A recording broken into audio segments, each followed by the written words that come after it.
اللہم ربی یسر ولا تعسر وتمم بالخیر وبک نستعین یا فتاح۔ حمد و صلوات کے بعد سامعین محترم، گزشتہ درس قرآن میں سورۃ البقرہ کی آیت نمبر 37 کے متعلق ہم نے جانا۔ آج کے درس قرآن میں سورۃ البقرہ کی آیت نمبر 38 کے متعلق ہم جانتے ہیں۔ اللہ رب العزت آیت نمبر 38 میں ارشاد فرماتا ہے کہ ہم نے جناب آدم علیہ السلام سے فرمایا کہ اے آدم، آپ جنت سے زمین کی طرف تشریف لے جائیں، پھر اگر آپ کے پاس میری طرف سے کوئی ہدایت آئے تو جو بندہ میری اس ہدایت کی پیروی کرے گا تو انہیں نہ کوئی ڈر ہوگا اور نہ ہی وہ غمگین ہوں گے۔ اللہ نے فرمایا کہ آپ دار الجزا سے دار التکلیف کی طرف تشریف لے جائیں۔ اللہ فرماتا ہے جہاں آپ احکام شرعیہ کے مکلف ہوں گے، آپ کی اولاد بھی احکام شرعیہ کی مکلف ہوگی۔ جو بندہ میرے ان احکام پر عمل کرے گا، اللہ فرماتا ہے میں اس کو نجات دوں گا، دار الجزا یعنی جنت میں اس کے لیے اچھا ٹھکانہ ہوگا۔ اور جو بندہ میرے ان احکام کی اطاعت نہیں کرے گا، مخالفت کرے گا، تو اللہ فرماتا ہے اس کے لیے پھر ہلاکت ہے۔ اس آیت سے ہمیں ایک اور بات بھی معلوم ہوتی ہے، معصیت، گناہ سے اللہ کی نعمت جو ہے وہ زائل ہو جاتی ہے۔ گناہ کرنے سے اللہ کی نعمت زائل ہو جاتی ہے۔ اللہ رب العزت نے قرآن میں فرمایا کہ اللہ رب العزت کسی قوم میں اس وقت تک تغیر نہیں فرماتا، یعنی ان کو نعمت دے کر واپس نہیں لیتا جب تک وہ قوم خود اپنے اندر جو ہے وہ تغیر نہ کر لے۔ کس طرح کہ اللہ نے کسی قوم پر نعمت کی، کوئی بھی نعمت کی، اس قوم نے اللہ کی اس نعمت کے مل جانے پر اللہ کا شکر ادا نہ کیا، اللہ کی اطاعت نہ کی، بلکہ گناہوں میں مبتلا ہو گئے، اللہ کی ناشکری شروع کر دی۔ یعنی جب بندہ اللہ کی ناشکری کرتا ہے تو ناشکری کرنے پر، مخالفت کرنے پر، اللہ کے حکم کی نافرمانی کرنے پر اللہ اپنی نعمتوں کو واپس لے لیتا ہے۔ ہاں، جب بندہ اللہ کی نعمت پر اللہ کا شکر ادا کرتا ہے تو اللہ اس بندے کو اللہ اور زیادہ دیتا ہے۔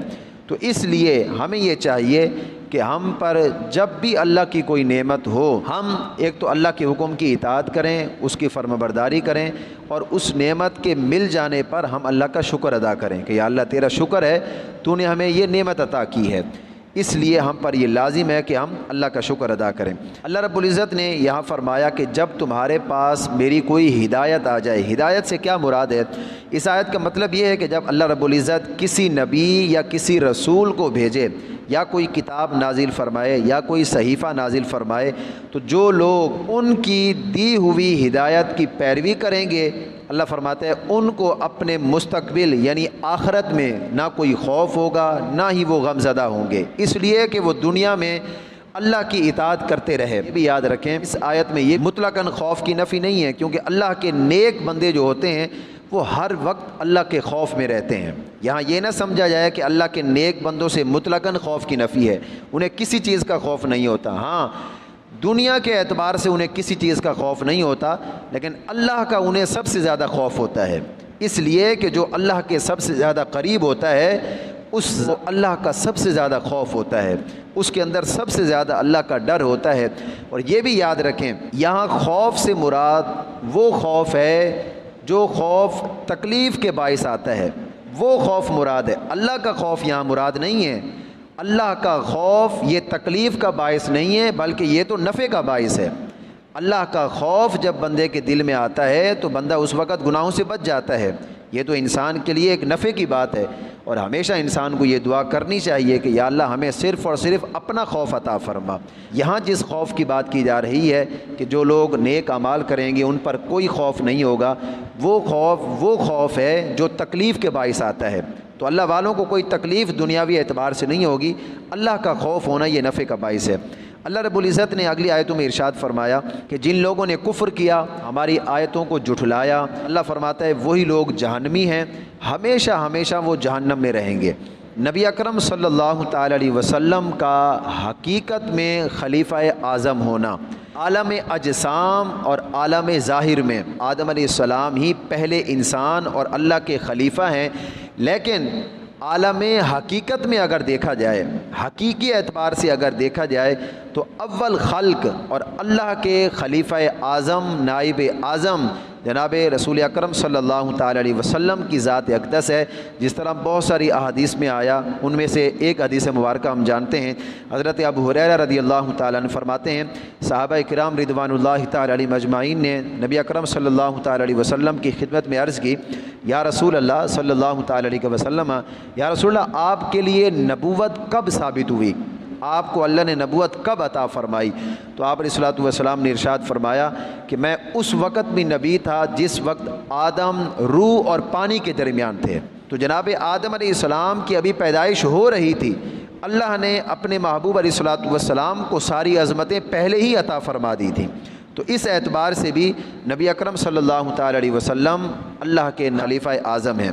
امام راضی نے یہاں بہت ہی پیاری بات لکھی، آپ فرماتے ہیں کہ فرشتوں کو جو اللہ نے حکم دیا تھا کہ جناب آدم علیہ السلام کو سجدہ کریں، آپ فرماتے ہیں اس کی وجہ یہ تھی کہ آدم علیہ السلام کو فرشتوں نے اس وجہ سے سجدہ کیا تھا کہ جناب نبی اکرم صلی اللہ تعالی علیہ وسلم کا نور مبارک جناب آدم علیہ السلام کی پیشانی میں موجود تھا، اس لیے اللہ نے فرشتوں کو حکم دیا کہ وہ آدم علیہ السلام کو سجدہ کریں، اور نبی اکرم صلی اللہ تعالی علیہ وسلم ہی حقیقت میں خلیفہ اعظم بھی ہیں۔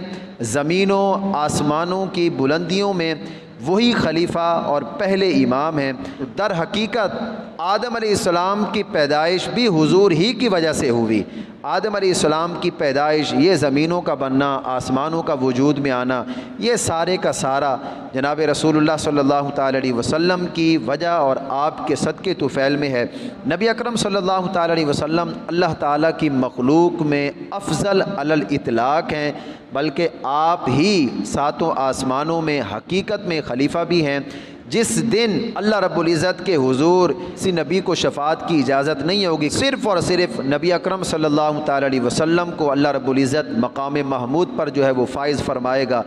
آپ علیہ الصلوۃ والسلام ہی کوثر کے ساقی ہوں گے، اور آپ علیہ الصلوۃ والسلام ہی شفاعت کبریٰ فرمائیں گے، اور ساری خلقت پوری دنیا جو ہے نبی اکرم صلی اللہ تعالی علیہ وسلم ہی کی طرف رجوع فرمائے گی۔ اس دن آپ کے خلیفۃ اللہ الاعظم ہونے کا ظہور تام ہوگا۔ حضور علیہ الصلوۃ والسلام کی حدیث مبارکہ بھی ہے، آپ علیہ الصلوۃ والسلام نے فرمایا کہ آدم علیہ السلام سے لے کر جناب حضرت عیسیٰ علیہ السلام تک قیامت کے دن، حشر کے دن، حضور نے فرمایا تمام کے تمام انبیاء میرے جھنڈے کے نیچے جمع ہوں۔